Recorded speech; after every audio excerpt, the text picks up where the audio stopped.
अस्सलाम वालेकुम। आई एम Chaudhary Shahad. Welcome to the YouTube channel electrical test preparation by Chaudhary Shahid.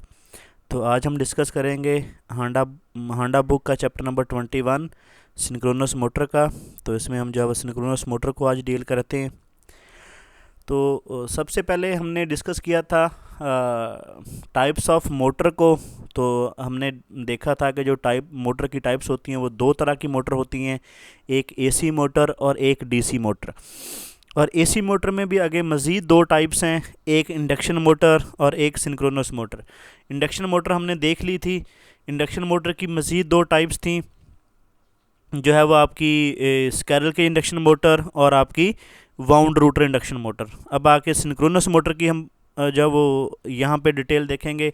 Synchronous motor basically क्या थी कि इंडक्शन मोटर में जो है वो सबसे पहले एक फ्ला था, जो कि उसमें डिसएडवांटेज था कि वो जो है वो सिंक्रोनस स्पीड पे नहीं चलती थी, कि उसकी जो स्पीड थी वो स्टेटर फ्लक्स से वो 3 to 4% या 3 to 5% जो है वो लैग करती थी। मतलब उसकी जो स्पीड होती थी 3 to 5% जो है वो स्टेटर स्पीड से, स्टेटर के फ्लक्स की स्पीड से जो है वो कम होती थी। तो सिंक्रोनस मोटर में हमने वो जो डिसएडवांटेज था वो ख़त्म कर दिया कि हमने जो वो सिंक्रोनस मोटर में बेसिकली क्या होता है कि सेम एज स्टेटर होता है इंडक्शन मोटर की तरह, लेकिन यहाँ पे जो है वो सिंक्रोनस मोटर में जो रूटर यूज़ किया जाता है वो 2 पोल वाउंड रूटर यूज़ किया जाता है। और उस रूटर को जो है वो डीसी सप्लाई दी जाती है। जैसे हमने देखा था कि जब हम इंडक्शन मोटर को जब सिंक्रोनस स्पीड पे चलाते थे तो उसको जो है वो जितना उसमें होता था फ्रीक्वेंसी थी, रूटर में जो वोल्टेज इंड्यूस हो रहे थे उसी फ्रीक्वेंसी की जो ईएमएफ थी वो इंजेक्ट करनी होती थी वहाँ पे। लेकिन जब हम बात करेंगे सिंक्रोनस मोटर की, तो सिंक्रोनस मोटर में हमें जो है वो डीसी सप्लाई हम देते हैं उसको रूटर को, जिससे क्या होता है कि रूटर के भी बेसिकली एक नॉर्थ और एक साउथ पोल बनता है डीसी सप्लाई की वजह से। और जो है वो आपके जो स्टेटर होते हैं उसके मल्टीपल पोल्स होते हैं, तो वहाँ पे भी जो है वो नॉर्थ और साउथ पोल बनते हैं। और इसी तरह जो रूटर के जो पोल्स होते हैं वो स्टेटर के साथ लॉक हो जाते हैं, तो जिसकी वजह से जिस स्पीड के साथ आपका स्टेटर का जो फ्लक्स है वो मूव करता है, उसी स्पीड के साथ जो आपकी सिंक्रोनस मोटर होती है इसका जो रूटर होता है वो भी मूव करता है। तो इस तरह जो है वो ये दोनों सिंक्रोनिज्म में हो जाते हैं। और उसके बाद जो जिस स्पीड से जो है फ्लक्स आपका मूव करता रहता है स्टेटर का, उसी स्पीड के साथ आपका रूटर भी मूव करता है। तो दोनों आपस में जो है क्योंकि आपस में लॉक हो जाते हैं। तो अब जो है वो हम बेसिकली यहाँ पे क्या करते हैं कि जो आपका रूटर होता है उसको डीसी सप्लाई देते हैं, जिसको हम excitation voltage of synchronous motor बोलते हैं। तो अगर हम जो है वो उसको नॉर्मल सप्लाई देंगे जो उसका रेटेड फील्ड करंट है, तो आपकी जो सिंक्रोनस मोटर है उसका जो पावर फैक्टर होगा वो यूनिटी होगा। जैसे दूसरा एक इसमें एडवांटेज था, जैसे हमने इंडक्शन मोटर में डिस्कस किया था कि जो इंडक्शन मोटर है उसका जो स्टार्टिंग में पावर फैक्टर होता है वो बहुत ज़्यादा लैगिंग होता है, 0.2 लैगिंग। और जैसे जैसे लोड इंक्रीज़ करता है तो उसका जो पावर फैक्टर है वो इम्प्रूव होता है और 0.8 लैगिंग तक जाता है। लेकिन जो आपकी सिंक्रोनस मोटर है इसका जो पावर फैक्टर होता है वो लीडिंग भी होता है, लैगिंग भी होता है और आपका यूनिटी भी होता है। वो डिपेंड करते हैं आपके फील्ड करंट पे। अगर आप जो है वो सिंक्रोनस मोटर को ओवर एक्साइट कर देंगे, मतलब डीसी जो फील्ड करंट है जो हम रूटर को दे रहे हैं डीसी की फॉर्म में, अगर वो आप उसका रेटेड करंट से ज़्यादा कर देंगे तो आपकी जो सिंक्रोनस मोटर है इसका जो पावर फैक्टर होगा वो लीडिंग में चला जाएगा। और अगर उसको रेटेड फील्ड करंट देंगे तो वो यूनिटी रहेगा। और अगर आप उसको रेटेड फील्ड करंट से जो वो करंट कम देंगे तो आपका जो सिंक्रोनस मोटर का जो पावर फैक्टर है वो लैगिंग में चला जाएगा। तो इस तरह जो है वो आपकी सिंक्रोनस मोटर है वो काम करती है। लेकिन चलें इसकी जो है वो थ्योरी थोड़ी सी डिस्कस करते हैं। ये थोड़ा सा ओवरव्यू था। 3 phase AC supply is apply to stator winding. जैसे हम इंडक्शन मोटर में स्टेटर को सप्लाई देते थे 3 फेज की, इसमें भी इसी तरह सेम सप्लाई देंगे स्टेटर को। DC source supply to the supply the rotor field. लेकिन हम यहाँ पे जो डिफरेंस होगा इंडक्शन मोटर के साथ वो ये होगा कि हम यहाँ पे जो रूटर को सप्लाई देंगे वो डीसी सोर्स से सप्लाई देंगे। The rotor is assumed stationary, the stator field rotate at synchronous speed. हमें जैसे पता, जैसे हमने देखा था जो इंडक्शन मोटर के केस में कि इंडक्शन मोटर जो है वो सेल्फ स्टार्ट मोटर है। उसकी रीज़न क्या है कि जो आपका 3 फेज़ सप्लाई है वो रोटेटिंग मैग्नेटिक फील्ड प्रोड्यूस करती है। तो इसी तरह जो हम यहाँ पे जो स्टेटर फील्ड है वो भी रोटेटिंग स्टेटर फील्ड होगा। In order to develop a continuous torque, 2 field must be stationary with respect to each other. As of no appreciate this occur only when the rotor is also turning a synchronous speed. It is only when stator and rotor field lock in, जब ये दोनों lock हो जाते हैं, hence the name synchronous motor, दोनों synchronous speed पे चलते हैं और इसलिए उसको हम सिंक्रोनस मोटर भी बोलते हैं। इसके बाद ये है इसका, जैसे ये रूटर है, इसको हम जो है वो डीसी सप्लाई देते हैं और इस तरह इसका जो है वो एक नॉर्थ पोल बन जाता है और एक साउथ होता है। और इसी तरह जो स्टेटर होता है उसके भी मल्टीपल पोल्स होते हैं, जैसे जो स्टेटर का नॉर्थ होता है, रूटर का साउथ होता है, ये दोनों लॉक हो जाते हैं। और इसी तरह जो रूटर का नॉर्थ होता है और स्टेटर का साउथ होता है, ये दोनों लॉक हो जाते हैं। तो ये दोनों फिर जो है जैसे आपका जो फ्लक्स है वो मूव करता है, फील्ड मूव करता है सिंक्रोनस स्पीड से, तो आपका रूटर भी है जो सिंक्रोनस स्पीड से मूव करना स्टार्ट करता है, क्योंकि दोनों आपस में लॉक होते हैं। अब ये इसने एक टार्क एंगल बेसिकली यहाँ पे दिखाया है। ये कब प्रोड्यूस होता है कि जब आपका जो है रूटर पे जब लोड आता है तो बेसिकली आपका जो रूटर होता है वो स्टेटर के जो फ्लक्स होता है उससे लैग करना स्टार्ट कर देता है। मतलब आपके जो स्टेटर के फ्लक्स से ये थोड़ा सा पीछे रह जाता है आपका रूटर, तो उस वजह से जो एंगल बनता है उसको हम उसका सिंक्रोनाइजिंग जो है वो एंगल बोलते हैं, ठीक है, जिसको आगे हम देखेंगे इसको। और उस वजह बेसिकली ये एंगल कब प्रोड्यूस होता है, जैसे जैसे लोड आपके जब वो मोटर पे इंक्रीज होता है तो ये एंगल बढ़ता जाता है। लेकिन जैसे ही ये एंगल 90 से अबव जाता है, लोड आप इतना ज़्यादा इंक्रीज कर देंगे तो एंगल और ज़्यादा बढ़ेगा, तो आपकी जो मोटर होती है वो सिंक्रोनिज्म से निकल जाती है। आपका रूटर जो है वो सिंक्रोनस स्पीड पर मूव नहीं करता, बल्कि वो उस सिंक्रोनिज्म से निकल जाता है। लेकिन उस निकलने से पहले आपकी जो इंडक्शन मोटर है ये सिंक्रोनाइजिंग टार्क प्रोड्यूस करती है ताकि आपका जो रूटर है वो सिंक्रोनिज्म में रहे। लेकिन अगर आप उसका जो लोड है वो बहुत ज़्यादा इंक्रीज कर देंगे तो जो है वो सिंक्रोनाइजिंग टार्क भी कुछ नहीं करेगा और आपका जो रूटर है वो सिंक्रोनिज्म से निकल जाएगा। और इसी तरह कभी ऐसा होता है, जैसे जब अक्सर ऐसा होता है कि जब आपकी जो आप सिंक्रोनस मोटर पे जब आप लोड जो है वो कम करते हैं एकदम, तो आपका जो रूटर है वो कभी कभी सिंक्रोनस स्पीड से आगे निकल जाता है। तो ये भी आपका जो रूटर है वो सिंक्रोनिज्म से बाहर निकलने की कोशिश करता है। उस वक्त भी आपका जो सिंक्रोनिज्म टार्क है वो प्रोड्यूस होता है और आपका जो रूटर है उसको स्लो डाउन करके उसके जो सिंक्रोनस स्पीड जो आपकी स्पीड है उसके साथ उसको लॉक करने की कोशिश करता है। तो ये सारा यहाँ पे जो है वो प्रोसेस होता है बेसिकली। ये दोनों का डिफरेंस है बेसिकली जो आपका इंडक्शन मोटर सिंक्रोनस मोटर का, कि हमने देखा था कि जो मोटर जो आपकी इंडक्शन मोटर थी उसमें wound rotor with slip ring या स्कैरल के जो रोटर यूज़ होता है। लेकिन जो आपका सिंक्रोनस मोटर है इसमें जो डीसी पोल होते हैं रूटर के ऊपर और उसको जो है वो एक्साइटेशन सिस्टम के साथ एनर्जाइज किया जाता है। उसके बाद जो इंडक्शन मोटर में जो router current in AC and is induced by magnetic induction, जो हम रूटर में जो करंट ईएमएफ इंजेक्ट करते हैं उसको सिंक्रोनस स्पीड पे चलाने के लिए, तो वो एसी होती है, उसकी फ्रीक्वेंसी होती है। लेकिन जो हम फील्ड एक्साइटेशन हम सिंक्रोनस मोटर में रूटर को देते हैं वो सारी डीसी होती है और जो है बेसिकली उसका जो पावर फैक्टर है उसको वेरी करने के लिए इस्तेमाल की जाती है। उसके बाद है कि the motor run at less than synchronous speed. जो आपकी इंडक्शन मोटर है ये सिंक्रोनस स्पीड पे नहीं चलती बेसिकली, या 3 to 4% जो उसकी जो स्पीड होती है सिंक्रोनस स्पीड से लेस होती है। लेकिन जो आपकी सिंक्रोनस मोटर है ये सिंक्रोनस स्पीड पे चलती है और इसकी जो है वो स्लिप 0 होती है, 1 होती है। उसके बाद है कि 0 होती है, क्योंकि आपकी जो अब हम लेते हैं rated speed synchronous speed minus NS minus NR लेते हैं, तो दोनों में जो डिफरेंस होता है वो 0 होता है। दीज मोटर जो आपकी इंडक्शन मोटर है take lagging power factor current. जो आपकी इंडक्शन मोटर ये लैगिंग पावर फैक्टर पे ही चलती है, लेकिन जो है वो आपकी सिंक्रोनस मोटर या जो है वो लैगिंग, लीडिंग और यूनिटी पावर फैक्टर, तीनों पे चलती है depending upon the excitation level, क्योंकि उसका जो पावर फैक्टर है वो एक्साइटेशन लेवल पे डिपेंड करता है।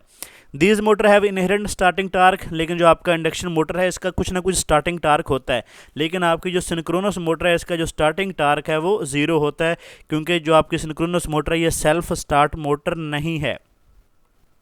उसके बाद जो है वो आपकी तो मोटर स्टार्ट अनएडेड, आपको पता है जो आपकी इंडक्शन मोटर है ये जो है वो इजीली स्टार्ट हो जाती है खुद ब खुद, लेकिन दीज आपकी जो सिंक्रोनस मोटर है, these motor have to start by suitable means and brought to synchronous speed and synchronised, के जो हमारी सिंक्रोनस मोटर है इसको पहले किसी मोटर से घुमाना पड़ता है, तो जब ये 80 to 90% स्पीड पे जाती है तो उस वक्त हम इसके जो रूटर को डीसी सप्लाई देते हैं और उसके बाद ये सिंक्रोनिज्म में चली जाती है, ये खुद ब खुद स्टार्ट नहीं होती।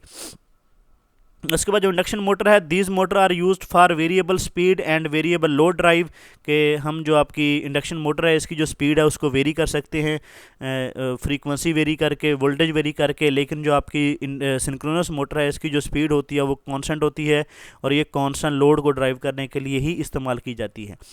उसके बाद है कि for the same size the जो मोटर है चीपर, इसकी जो इंडक्शन मोटर है ये आपकी जो सस्ती होती है, लेकिन दीज मोटर आर कॉस्टली, जो सिंक्रोनस मोटर है वो कॉस्टली होती है due to additional cost of excitation system की वजह से जो इसकी कॉस्ट है जो है वो इंडक्शन मोटर से ज़्यादा हो जाती है। उसके बाद आमतौर पे जो आपकी सिंक्रोनस मोटर है इसको स्टार्टिंग के लिए दो मेथड यूज़ की जाते हैं, कि by using the starting motor, के एक तो हम स्टार्टिंग मोटर के तौर पे स्टार्टिंग मोटर लगा देते हैं सिंक्रोनस मोटर के साथ, कि this motor is directly coupled to the motor, कि ये जो मोटर है स्टार्टिंग मोटर है इसको हम जो है वो सिंक्रोनस मोटर के साथ कपल कर देते हैं। It may be a induction motor which can run on synchronous speed, कि ये कोई भी इंडक्शन मोटर हम लगा देते हैं जिसकी आरपीएम जब सिंक्रोनस मोटर के साथ जो है वो रिजेंबलेंस करें, तो वो जो जब आपकी जो इंडक्शन मोटर है वो फुल स्पीड पे जाती है तो वो जो है वो ऑलमोस्ट सिंक्रोनस स्पीड पे चली जाती है 90 to 95%। तो जब हम वो सिंक्रोनस स्पीड पे जाती है तो उस वक्त हम डीसी सप्लाई ऑन कर देते हैं सिंक्रोनस मोटर की, और वो सिंक्रोनिज्म में चली जाती है आपकी सिंक्रोनस मोटर, और हम जो है वो उसका जो कपलिंग होता है, जो रूटर कपल होता है इंडक्शन मोटर का सिंक्रोनस मोटर के साथ, उसको उतार देते हैं और जो है वो सिंक्रोनस मोटर को जो है वो लोड के साथ कपल कर देते हैं। अब दूसरा मेथड ये होता है कि स्टार्टिंग एज इंडक्शन मोटर, के हम जो है वो सिंक्रोनस मोटर को पहले एज अ इंडक्शन मोटर चलाते हैं, उसके बाद जो है वो हम इसको सिंक्रोनस मोटर के तौर पे चलाते हैं। ये कैसे पॉसिबल होता है? This is the most usual method in which the motor is moved with special damper winding on the rotor pole, कि हम जो है वो रूटर पोल के ऊपर एक डैम्पर वाइंडिंग जो है वो करते हैं, जो कि शॉर्ट सर्किट होती है। जैसे हमारे जो जब हम स्कैरल के जो रूटर बनाते थे इंडक्शन मोटर का, तो उसमें जो वाइंडिंग होती थी वो भी रिंग के थ्रू जो है वो शॉर्ट सर्किट होती थी। तो इस तरह जो डैम्पर वाइंडिंग हम रूटर के ऊपर करते हैं ये जो है वो फील्ड वाइंडिंग के अलावा होती है, ये एक सेपरेट वाइंडिंग होती है और इसको भी हम शॉर्ट सर्किट कर देते हैं। उसके बाद जब हम the stator switch on to supply either directly or star delta, जब हम स्टेटर को सप्लाई देते हैं, जो आपकी डैम्पर वाइंडिंग होती है उस पर जो है वो ईएमएफ इंड्यूस होती है। ईएमएफ इंड्यूस होने की वजह से करंट फ्लो होता है, तो उस वजह से जो है वो रोटेटिंग जो है वो फोर्स प्रोड्यूस होती है रूटर के अंदर।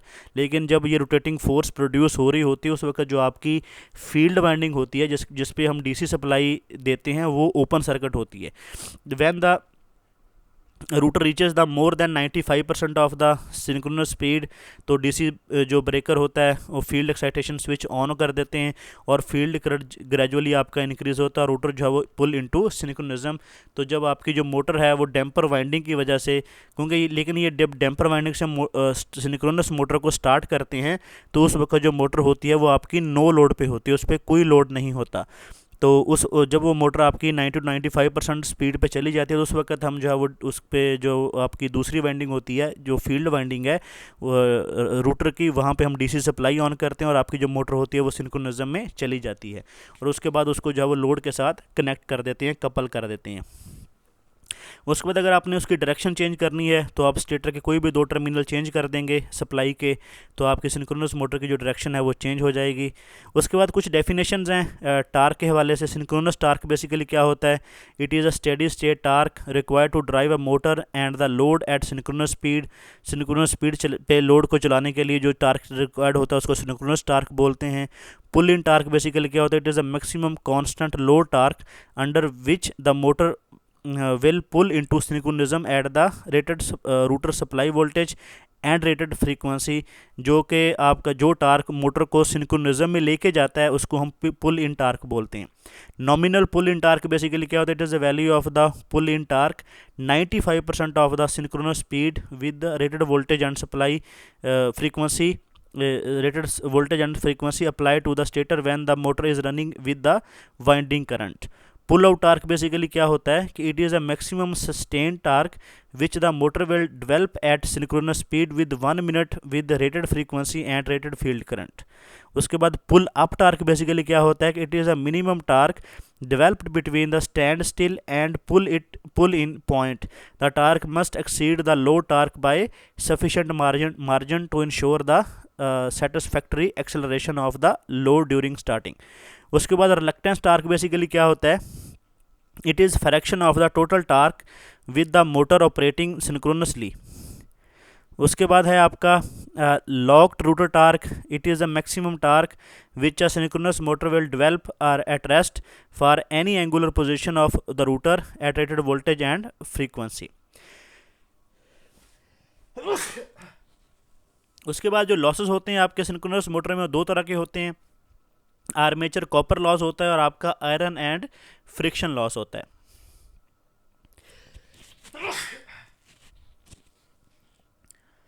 उसके बाद मोस्ट इम्पॉर्टेंट जो फिनोमेना होता है वो हंटिंग का होता है। हंटिंग बेसिकली क्या है कि due to sudden change in load अगर हम जो है सिंक्रोनस मोटर का जो लोड है वो चेंज करें, the angle changes causing oscillations of the rotor built about the mean position due to inertia of the rotor के जो आपका रूटर है उसकी जो पोजीशन है वो चेंज होती है। दस hunting is usually for low frequency oscillation supreme posed on normal synchronous speed.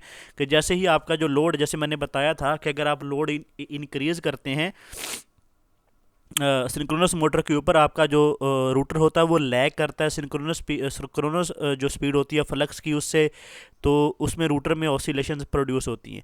और जैसे ही आप लोड थ्रोन ऑफ करते हैं सिंक्रोनस मोटर से, जो आपका रूटर की स्पीड होती है वो आगे निकलती है, तेज़ होती है सिंक्रोनस स्पीड से, तो उस वक्त जो आपका जो रूटर है वो ऑसिलेट करता है, उसको हम हंटिंग बोलते हैं। उसके बाद सिंक्रोनस रिएक्टेंस की डेफिनेशन है। Synchronous machine can be represented as EMF source in series with internal impedance of the machine. The internal impedance is called the synchronous impedance, को सिंक्रोनस इम्पीडेंस बोलते हैं। उसके बाद है कि effect of excitation, the real power P is equal to VI cos phi, the value of excitation for which back EMF EB is equal to applied voltage is known as 100% excitation। कि जब excitation उसकी rated excitation कब होगी कि जब उसकी back EMF applied voltage के equal होगी, तो आपकी जो एक्साइटेशन है वो नॉर्मल एक्साइटेशन है। अगर आप उसको मोटर को ओवर एक्साइट कर देंगे, मोर देन 100% एक्साइट करेंगे, देन जो मोटर होगी वो लीडिंग पावर फैक्टर करंट लेगी। और अगर आप उसको अंडर एक्साइट करेंगे तो motor takes the lagging power factor current, तो आप मोटर का जो पावर फैक्टर होगा वो लैगिंग होगा। उसके बाद मोस्ट इंपॉर्टेंट है सिंक्रोनस कंडेंसर के तौर पे जो आपकी सिंक्रोनस मोटर है वो कब काम करती है कि it is a synchronous motor used for power factor correction which is operated at no load but at greatly over excited field. कि जब आपकी जो मोटर होती है वो नो लोड पे होती है और ओवर एक्साइटेड होती है, तो such condition cause motor to take current that lead the voltage by 90 degree. तो उस वक्त जो मोटर होती है वो आपका लीडिंग पावर फैक्टर पे काम करती है which is equal to capacitor, जो कि एज अ कैपेसिटर के तौर पे काम कर रही होती है। तो जितने भी हमारे 132 केवी के सर्किट्स होते हैं, अगर वहाँ पे हमें जो है वो पावर फैक्टर इंप्रूव करना हो तो हम सिंक्रोनस मोटर को एज अ सिंक्रोनस कंडेंसर के तौर पे यूज़ करते हैं। तो वहाँ पे हम जो सिंक्रोनस मोटर होती है उसको नो लोड पे ओवर एक्साइटेड करके चला देते हैं, जिससे आपका जो सर्किट का जो पावर फैक्टर होता है वो इम्प्रूव होता है। क्योंकि हम 132 केवी पे आम तौर पे जो है वो कैपेसिटर नहीं इस्तेमाल करते, क्योंकि वहाँ पे बेसिकली वोल्टेज सर्जेस भी आती हैं, तो और जो है कैपेसिटर की वैल्यू भी बहुत ज़्यादा हाई हो जाती है, इंसुलेशन भी हाई होती है। तो इस वजह से वहाँ पे जो है वो सिंक्रोनस मोटर जो है वो सूटेबल होती है, क्योंकि इसकी जो इंसुलेशन भी हाई होती है, और ये जो अगर कोई सर्जेस भी आएंगे तो उसको भी ये बियर कर सकती है। तो चलें इसकी एमसीक्यूज़ की डिस्कशन स्टार्ट करते हैं। एमसीक्यूज़ नंबर 1 है, synchronous motor can operate at, जो आपकी सिंक्रोनस मोटर है ये लैगिंग पावर फैक्टर पे भी चलती है, लीडिंग पे भी चलती है, और यूनिटी पावर फैक्टर पे भी चलती है। एमसीक्यूज़ नंबर 2 है, एन अनएक्साइटेड सिंगल फेज जो सिंक्रोनस मोटर है इसको हम रिलक्टेंस मोटर भी बोलते हैं। एमसीक्यूज़ नंबर 3 है, the maximum power developed in a synchronous motor will depend upon, जो आपकी मैक्सिमम पावर है वह रूटर एक्साइटेशन पे, सप्लाई वोल्टेज पे और maximum value of coupling angle पे डिपेंड करेगी।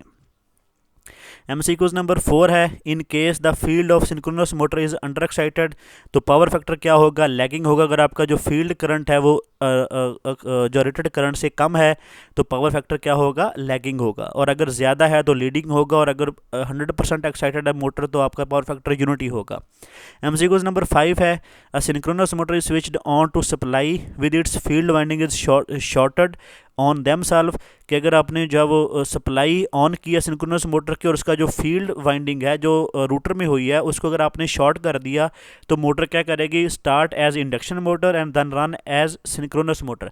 कि वो जैसे हमने वो वाउंड रूटर वाली इंडक्शन मोटर है उसमें काम किया था कि स्टार्ट में जब उसकी जो वाइंडिंग होती है रूटर की उसको शॉर्ट कर दिया तो वो जो स्कैरल केज रूटर की तरह बन गई। तो उसको जब हमने सप्लाई दी तो उसमें जब वो जब मैग्नेटिक फील्ड ने उसको कट किया उसमें ईएमएफ इंड्यूस हुई, जिसकी वजह से उसमें करंट फ्लो हुआ और उसमें जो है रोटेटिंग फोर्स पैदा हो गई।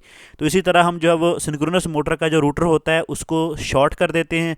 जब शॉर्ट करते हैं तो आपका जो स्टेटर पर जब सप्लाई देते हैं तो आपकी स्टेटर का जो फ्लक्स है उसको कट करता है, उसमें जब ईएमएफ इंड्यूस होती है और ईएमएफ इंड्यूस होने की वजह से करंट फ्लो होता है, उस वजह से उसकी रोटेटिंग फोर्स उसमें प्रोड्यूस होती है, जिसकी वजह से सिंक्रोनस मोटर जो है वो सेल्फ स्टार्ट बन जाती है।